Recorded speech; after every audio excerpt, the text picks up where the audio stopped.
Ang daling sabihin na researcher sila, journalist, and all. Dahil ako mismo, ganun din yung packaging sa akin pag namatay ako sa loob ng NPA. Kasi yun yung primary task ko. Teacher ako, manunulat ako, mga awit ako.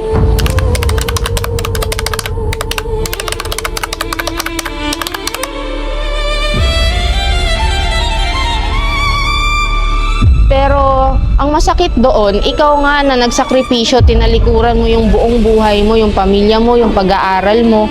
Tapos lalabas ka na ganoon lang sa harap ng maraming mamamayang Pilipino is masakit at the same time, no? Ikaw nga umabot ka dun sa pinakamataas na antas ng pakikibaka, dun yun yung term nila kasi pag sumampa ka na. Pero pag namatay ka sa pakikibaka, hindi ka nila i-acknowledge as a rebel, which is you are. Nagtagal ako sa loob ng NPA bilang kadre ng CPP sa loob ng halos 3 taon. So, 4 years ako sa aktivismo, sa pagiging aktivista mula nung naging estudyante ako nung college, plus 3 years na full-time na kadre ng partido sa loob.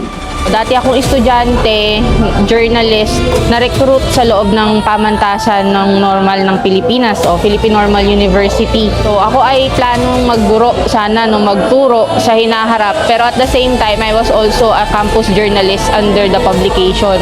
So doon sa loob ng publication ako na-recruit hanggang sa tumaas yung level ng agitation ko na ginusto ko nang sumampa sa NPA nung maghukubo.